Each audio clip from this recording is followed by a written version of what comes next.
कैसे हैं सभी लोग दोस्तों। कैसी चल रही है DEd SCID second year preparation दोस्तों जैसा कि अभी तक हम most important topics and related questions कर रहे थे पार्ट ए, पार्ट सी और पार्ट डी के लिए। ठीक है, तो जैसे कि सभी को पता है हमारा न्यू एग्जाम पेपर पैटर्न जो है वही रहेगा जैसे कि हमारा लास्ट ईयर रहा था, वही अभी इस टाइम भी रहेगा। तो दोस्तों उसमें पार्ट ए और पार्ट बी की, हमने पार्ट सी और डी की तो प्रिपरेशन कर ली, जिसमें हमारे मोस्ट इम्पोर्टेंट क्वेश्चंस और मोस्ट इम्पोर्टेंट टॉपिक जो थे हमने प्रिपेयर करने थे एग्जाम के लिए। लेकिन पार्ट ए और पार्ट बी रह गया। ठीक है, जिसमें क्या हमारे ऑब्जेक्टिव टाइप आने हैं, मैचिंग्स आने हैं, ट्रू एंड फॉल्स आने हैं, फिल इन द ब्लैंक्स आने हैं। ठीक है, तो और इसमें और पार्ट बी में हमारे 2 नंबर वाले वेरी शॉर्ट यानी कि अति लघु प्रश्न भी पूछे जाने हैं। तो यानी कि पूरा पार्ट ए और पार्ट बी हमारा पूरा 25 नंबर का टोटल पार्ट ए और पार्ट बी 25 मार्क्स का है दोस्तों।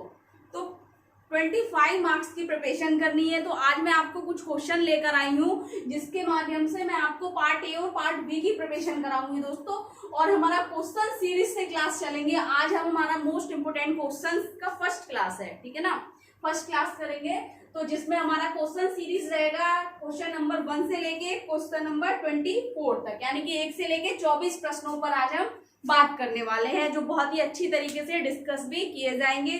और पेपर 7 जो हमारा पेपर 7 है एजुकेशन इमरजेंसी सोसाइटी, उससे लेकर हमारा पेपर 12 तक टीचिंग एंड मेथोडोलॉजी तक हम क्या है सभी पेपरों से संबंधित कुछ प्रश्नों की बात करेंगे, जो पेपर 7 से लेकर पेपर 12 तक के प्रश्नों पर बात की जाएगी। ठीक है, चलिए दोस्तों स्टार्ट करते हैं। क्लास फर्स्ट है आज। ठीक है, क्वेश्चन नंबर 1 देखिए दोस्तों। क्वेश्चन नंबर 1 सबसे पहला प्रश्न है आपका, प्रकृतिवाद शिक्षा का एक दर्शन है। यानी कि हमने प्रकृतिवाद, ठीक है, आदर्शवाद पढ़ा, प्रकृतिवाद पढ़ा, यथार्थवाद पढ़ा। ठीक है, और हमने कई सारे दर्शन यानी कि कई सारे वाद हमने पढ़े थे।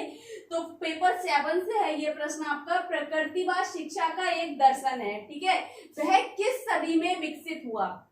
ये प्रश्न हो सकता है आपको ऑब्जेक्टिव टाइप में पूछ ले, या फिल इन द ब्लैंक्स में आ जाए आपको, या 2 नंबर में आपसे पूछ ले। तो दोस्तों किस सदी में विकसित हुआ आपसे पूछा गया है प्रश्न नंबर पहले में कि प्रकृतिवाद जो है शिक्षा का एक दर्शन है, ये किस सदी में विकसित हुआ। तो दोस्तों ये 19वीं सदी में विकसित हुआ, 19वीं सदी में। ठीक है, बहुत ही अच्छी तरीके से आज ये क्वेश्चन कराए जाएंगे, क्योंकि हर क्वेश्चन का आपको एक्सप्लेनेशन करा जाएगा। ठीक है, हर क्वेश्चन आपको एक्सप्लेन किया जाएगा किस पेपर से है। अगर आप चाहे तो आप लिख भी सकते हैं, क्वेश्चनों को स्क्रीनशॉट भी ले सकते हैं। ठीक है ना, अगर मैं चाहती आपको PDF प्रोवाइड करा सकती थी, PDF के माध्यम से आपको क्लास कर सकती थी, लेकिन उसमें क्या होता है ना, ठीक से डिस्कस नहीं हो पाता। ठीक है, हर क्वेश्चन को मैं एक्सप्लेन नहीं कर पाते उसमें। क्वेश्चन नंबर 2 देखिए दोस्तों, बिना किसी विशिष्ट उद्देश्य, यानी कि जिस किसी कार्य में कोई उद्देश्य ना हो, बिना किसी विशिष्ट, विशिष्ट का मतलब विशेष से अधिक, ठीक है ना, सामान्य उद्देश्य से ज्यादा महत्व रखने वाला विशिष्ट कहलाता है। तो दोस्तों विशिष्ट उद्देश्य ना हो, यानी कि बिना किसी विशिष्ट उद्देश्य के, जिसमें कोई उद्देश्य ना हो, निश्चित अवधि, अवधि का मतलब होता है समय या अंतराल। ठीक है, जिसमें क्या हो, निश्चित अवधि ना हो यानी कि समय ना हो, कोई निश्चित स्थान ना हो। ठीक है, स्थान की प्राप्त की जाने वाली शिक्षा क्या कहलाती है, यानी कि ऐसी शिक्षा जिसमें कोई उद्देश्य नहीं है, जिसका कोई समय नहीं है, निर्धारित समय नहीं है, जिसमें कोई निर्धारित स्थान नहीं है, वह शिक्षा क्या कहलाती है, अनौपचारिक शिक्षा, यानी कि इनफॉर्मल एजुकेशन। अनौपचारिक शिक्षा। ठीक है, एक चीज ध्यान रखना, अगर आपको 2 नंबर में आए कि अनौपचारिक शिक्षा को परिभाषित कीजिए, ठीक है ना, या इनफॉर्मल एजुकेशन को डिफाइन कीजिए, तो पता है क्या है, वह शिक्षा जिस शिक्षा में, वह शिक्षा या कह सकते हैं हम ऐसी शिक्षा जिसमें बिना किसी विशिष्ट उद्देश्य के निश्चित अवधि या स्थान के प्राप्त की जाने वाली शिक्षा अनौपचारिक शिक्षा है। ये पूरा आपका एक प्रश्न बन सकता है, 2 नंबर में पूछा जा सकता है। ठीक है, वेरी वेरी मोस्ट इंपोर्टेंट है ये पार्ट बी में। पार्ट बी के लिए, ठीक है ना दोस्तों। इस तरीके से उसमें आ जाएगा कि अनौपचारिक शिक्षा से आप क्या समझती हैं, अनौपचारिक शिक्षा को परिभाषित कीजिए। तो आप एक लाइन में इस तरीके से इसको परिभाषित कर सकते हैं। क्वेश्चन नंबर 3 देखिए दोस्तों, असामान्य व्यवहार, ठीक है, यानी कि सामान्य व्यक्ति से अलग व्यवहार, असामान्य व्यवहार, क्षतिग्रस्त संप्रेक्षण, यानी कि क्षतिग्रस्त का मतलब है कि कहीं ना कहीं समस्याग्रस्त संप्रेक्षण, प्रभावित सामाजिक संपर्क, यानी कि सामान्य व्यक्ति जैसा ना होकर के प्रभावित सामाजिक संप्रेक्षण या संपर्क किन बच्चों में पाया जाता है। तो ये पूछ रहा है क्वेश्चन आपसे कि किन कौन से बच्चों के ये लक्षण दिए गए हैं जिसमें क्या है, असामान्य व्यवहार प्रदर्शित होता होगा, क्षतिग्रस्त उस बच्चे का संप्रेक्षण होगा यानी कि कम्युनिकेशन होगा, प्रभावित सामाजिक संपर्क होगा यानी कि उसमें सामाजिक कौशल नहीं होंगे, या हम कह सकते हैं असामाजिक कौशल को प्रदर्शित करता होगा। तो ये किन बच्चों के लक्षण है या किन बच्चों में पाया जाता है, तो ये पाया जाता है ऑटिज्म बच्चों में, ठीक है, स्वलीनता। और अगर आपको कहीं ना कहीं एक चीज मिले, जैसे कि अगर आपका ऑब्जेक्टिव टाइप क्वेश्चन है, ठीक है ना, उसमें बहुत सारे हो, जैसे सीपी का ऑप्शन आ रहा हो, ठीक है, इसमें आ जाए आईडी का ऑप्शन आ जाए, ठीक, और कहीं एडीएसडी आ जाए, एडीएसडी आ जाए, ठीक है ना, और एक ऑप्शन और दिया हो कोई भी यहाँ पर मस्कुलर डिस्ट्रोफी, स्पाइना बाइफिडा, या हम कह सकते हैं पोलियो दिया हो, ठीक है, या आपका कोई भी, लेकिन उसमें क्या हो, ये 3 ऑप्शन हो गए, इसमें आप कोई भी कर सकते हैं, सीपी हो गया, आईडी हो गया, एडीएसडी हो गया, बीआई हो गया, ठीक है। अब इसमें क्या है, आपको ये दे रहा है असामान्य व्यवहार, क्षतिग्रस्त संप्रेक्षण, प्रभावित सामाजिक संपर्क किन बच्चों में पाया जाता है।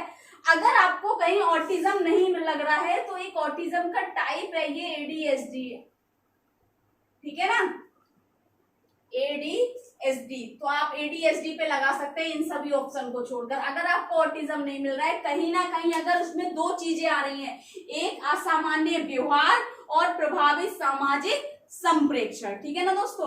अब ऐसा नहीं है कि सीपी में नहीं आता है, लेकिन उन्होंने लक्षण पूछा है, ठीक है। आईडी बच्चे, इंटेलेक्चुअल डिसेबिलिटी वाले बच्चों की बात करें तो उसमें प्रभावित संप्रेक्षण या इतना नहीं होता है जितना एडीएसडी वाले बच्चों की बात हो रही है यहाँ पर, ठीक है। अगर एडीएसडी नजर आए तो आप एडीएसडी वाले बच्चों पर लगाएंगे, ठीक है,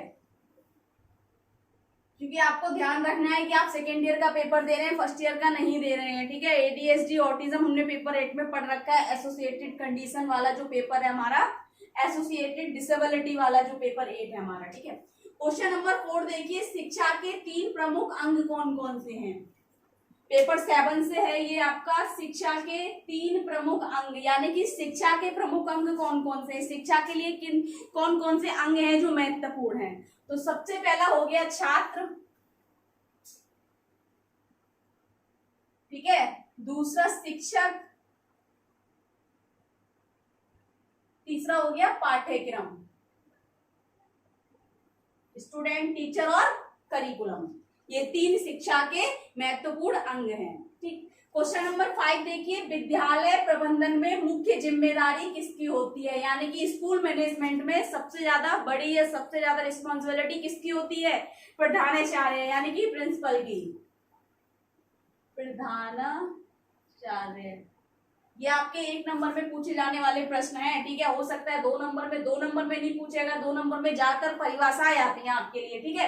1 नंबर में ऑब्जेक्टिव टाइप में आ सकता है, ठीक है, फिल इन द ब्लैंक्स में आ सकता है, कहीं ना कहीं इस तरीके से दिया होगा, विद्यालय प्रबंधन में मुख्य, यहाँ पर डैश डैश दे देगा, जिम्मेदारी किसकी होती है, ठीक है, यह प्रधान या मुख्य जिम्मेदारी प्रधानाचार्य के जगह वो डैश डैश दे देगा, आपको बनना होगा प्रधानाचार्य, ठीक है, ध्यान रखना इस चीज का। क्वेश्चन नंबर 6 देखिए, सीपी शब्द किसके द्वारा दिया गया है, यानी कि सीपी शब्द को किसने विकसित किया या सीपी शब्द किसने दिया। जो एक शारीरिक विकलांगता है, ठीक है, जिसमें क्या है, व्यक्ति के शारीरिक मांसपेशियों पर क्या है, नियंत्रण नहीं रहता है, ठीक है, नियंत्रण नष्ट हो जाता है, व्यक्ति अपनी मांसपेशियों पर नियंत्रण नहीं रख पाता है।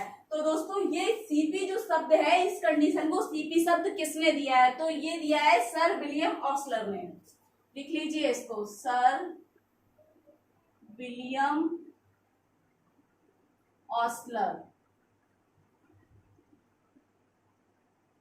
ठीक है, सर विलियम ऑस्लर ने दिया है। क्वेश्चन नंबर 7 देखिए, वह शिक्षा जिसमें निर्धारित पाठ्यक्रम समय आयु निश्चित नहीं होता वह शिक्षा है। कौन सी शिक्षा है? जिसमें निर्धारित पाठ्यक्रम नहीं होता दोस्तों।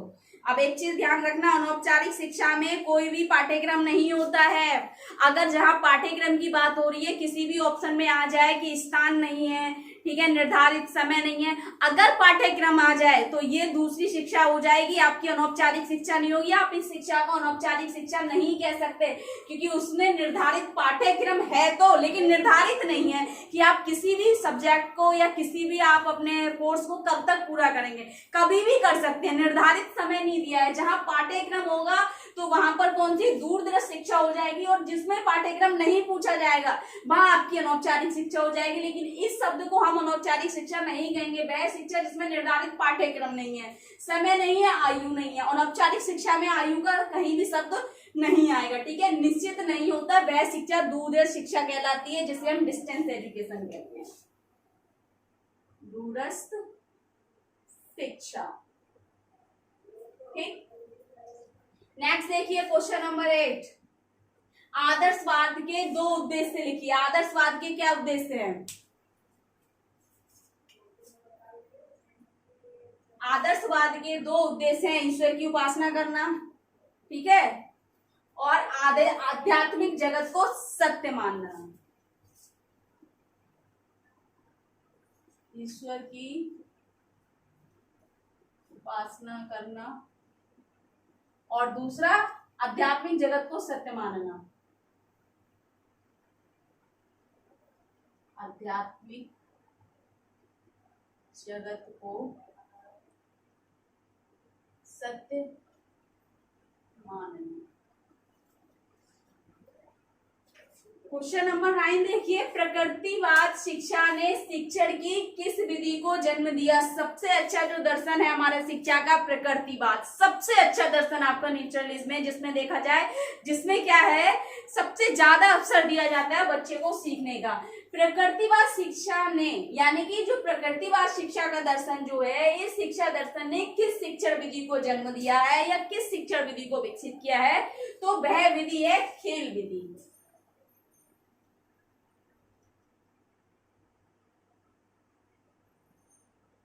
ठीक है, खेल विधि को। नेक्स्ट देखिए क्वेश्चन नंबर 10, परिवार के प्रकार लिखिए। परिवार कितने प्रकार के होते हैं? आपको परिवार के प्रकार लिखने हैं। ये आपका पेपर 10 से है, क्वेश्चन नंबर भी 10 है, और आपका पेपर फैमिली एंड कम्युनिटी जो आपका पेपर 10 है, उस पेपर 10 से पूछा गया प्रश्न है। 2 नंबर या 1 नंबर में वेरी वेरी मोस्ट इंपोर्टेंट रहेगा ये क्वेश्चन। तो कितने प्रकार के होते हैं? एकाकी परिवार, ठीक, दूसरा संयुक्त परिवार, ठीक है, संयुक्त, और तीसरा आ गया आपका विस्तृत। एकांकी, संयुक्त और विस्तृत परिवार, 3 प्रकार है आपके, कराए गए हैं, ठीक है। नेक्स्ट देखिए क्वेश्चन नंबर 11, परामर्श क्या है? काउंसलिंग क्या है दोस्तों? काउंसलिंग हम क्यों देते हैं? कोई किसी भी व्यक्ति को कोई समस्या होती है, कोई परेशानी होती है, कोई बीमारी होती है, ठीक है, वह काउंसलर के पास जाता है। काउंसलर कोई भी हो सकता है, साइकोलॉजिस्ट हो सकता है, सोशल वर्कर होता है, स्पेशल एजुकेटर हो सकता है, डॉक्टर्स हो सकते हैं, है ना, कोई भी इंस्ट्रक्टर हो सकता है। तो परामर्श क्यों दिया जाता है या परामर्श क्या है? तो परामर्श क्या है दोस्तों? एक समस्या समाधान की प्रक्रिया है। क्या है परामर्श? समस्या समाधान की प्रक्रिया है।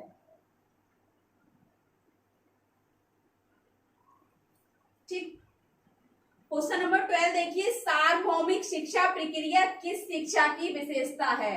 सार्वभौमिक का मतलब आप समझते हैं, सार्वभौमिक यानी कि सभी के लिए। अब सभी में क्या है, हमारे सामान्य बच्चे भी आ गए, विशेष आवश्यकता वाले बच्चे भी आ गए, ठीक है, अगर हम बात करें इसमें हमारे विशिष्ट बच्चे भी आ गए, पिछड़े बच्चे भी आ गए। सार्वभौमिक यानी कि सभी प्रकार के बच्चों को, ठीक है ना।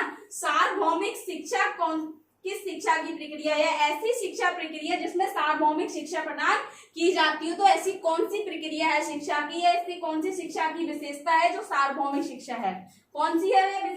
समावेशी शिक्षा, इंक्लूसिव एजुकेशन।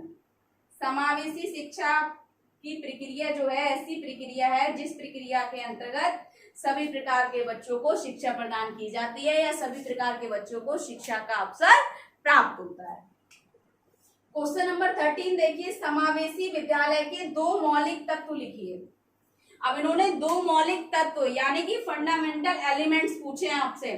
2 मौलिक तत्व लिखिए। समावेशी विद्यालय के 2 मौलिक तत्व पेपर 11 से पूछा गया है। ये क्वेश्चन भी आपका पेपर 11 का है, ये पेपर भी 11 का है, ठीक है ना। जो हमारा इंक्लूसिव एजुकेशन वाला पेपर है, inclusive education for disable children, paper 11, उसमें से पूछे गए हैं ये 2 नंबर के लिए, यानी कि पार्ट ए और पार्ट बी दोनों के लिए मोस्ट इंपोर्टेंट है क्वेश्चन। समावेशी विद्यालय के 2 मौलिक तत्व लिखिए। कौन कौन से, तो आप कोई भी 2 लिख लीजिए, बहुत सारे हैं। चलो एक तो लिख लेते हैं, बाधा रहित वातावरण, बाधा रहित बैरियर फ्री इन्वायरमेंट, बाधा रहित वातावरण, ठीक है। दूसरा हो जाएगा उपयुक्त संसाधन, उपयुक्त संसाधन, ठीक। 2 मौलिक तत्व हो गए ये। घटक भी हो सकते हैं, तत्व भी। अगर आपको घटक आ जाए तो भी यही करेंगे आप, एलिमेंट्स, ठीक है। एलिमेंट्स का मतलब होता है तत्व, घटक। क्वेश्चन नंबर 14 देखिए, समावेशी विद्यालय निर्माण की 2 रणनीतियां बताओ। यानी कि जब हम किसी भी सामान्य विद्यालय को एक समावेशी विद्यालय बना रहे हैं तो उस विद्यालय की ऐसी कौन कौन सी स्ट्रेटजीज होंगी या रणनीतियां होंगी, तकनीकियां होंगी जो हमें शामिल करने के बाद या उसमें लागू करने के बाद या प्रयोग करने के बाद वह विद्यालय क्या होगा, एक समावेशी विद्यालय होगा, या समावेशी शिक्षा की प्रक्रिया कहा जाएगा उसे। तो समावेशी विद्यालय निर्माण की 2 रणनीतियां बतानी है आपको। बहुत सारी रणनीतियां करा रखा है, ये पूरा आपको 5 नंबर में भी देखने को मिल सकता है, लेकिन इसमें केवल 2 पूछिए आपसे, 2 नंबर या 1 नंबर में पूछे जाने वाला प्रश्न है ये। तो 2 रणनीतियां आप कोई सी भी लिख दो। एक तो आप लिख दो यूडीएल का प्रयोग, यूनिवर्सल डिजाइन फॉर लर्निंग, ठीक है ना। दूसरा लिख दो आप पाठ्यक्रम में विविधता, पाठ्यक्रम में विविधता। जब हमारे करिकुलम में डिफरेंशिएशन होगा तो क्या उससे क्या है, सामान्य बच्चे भी पढ़ पाएंगे और हमारे विशेष आवश्यकता वाले बच्चे भी पढ़ पाएंगे। सबसे पहले तो हमें अपने पाठ्यक्रम में भिन्नता लानी पड़ेगी, ठीक है ना, भिन्नता लानी पड़ेगी, ताकि क्या होगा, सभी बच्चे उस पाठ्यक्रम का प्रयोग कर सके, जिसमें क्या होगा कि बहुत सारी चीजें हम इसमें मॉडिफाई करेंगे, अडेप्टिव करेंगे। यूडीएल क्या होगा, सार्वभौमिक संरचनात्मक शिक्षा, ठीक है ना।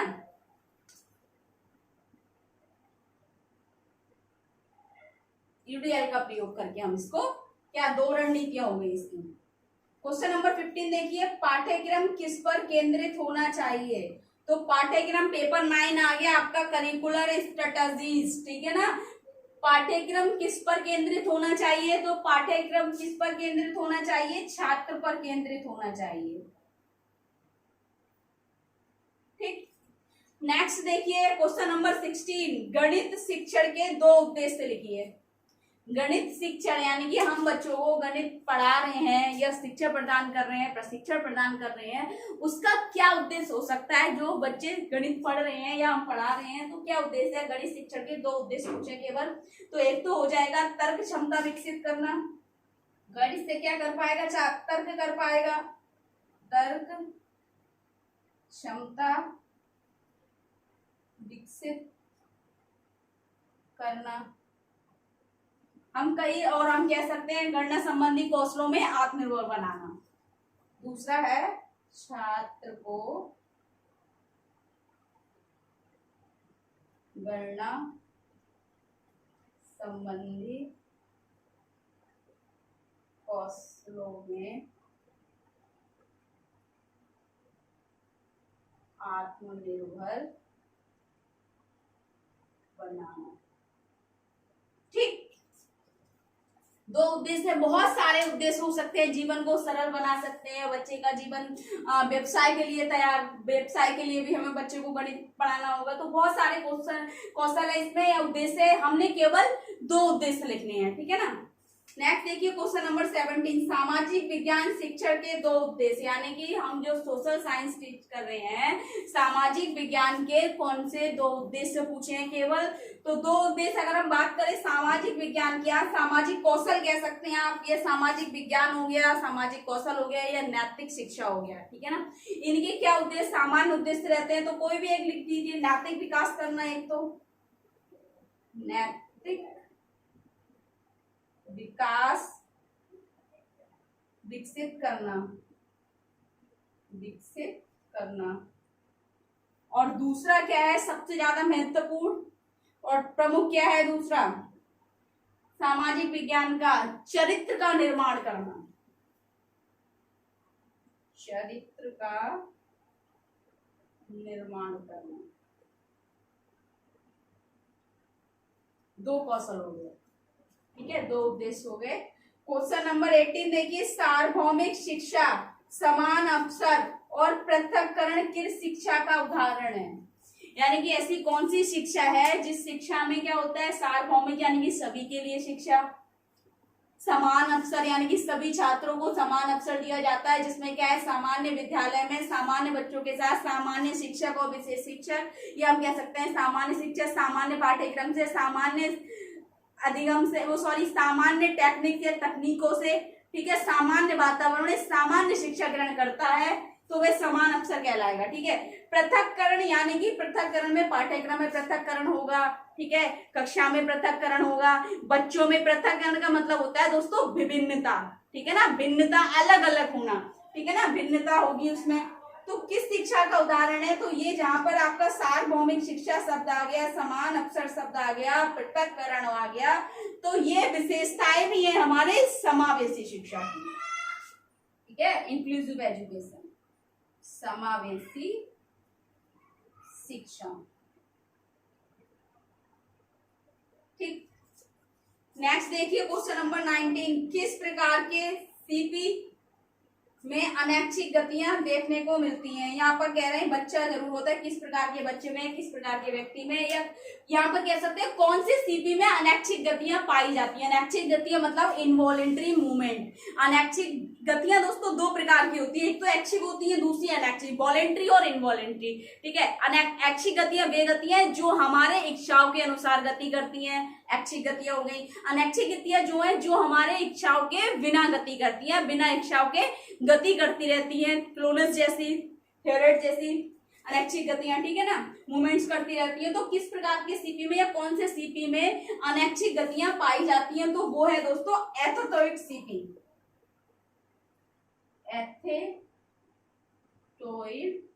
सीपी, ठीक, ये सीपी का एक टाइप है। नेक्स्ट देखिए क्वेश्चन नंबर 20, गति के प्रकार लिखिए। तो गति के कितने प्रकार हैं, दो प्रकार हैं, एक ऐच्छिक दूसरा अनैच्छिक। ऐच्छिक गति दूसरा अनैच्छिक।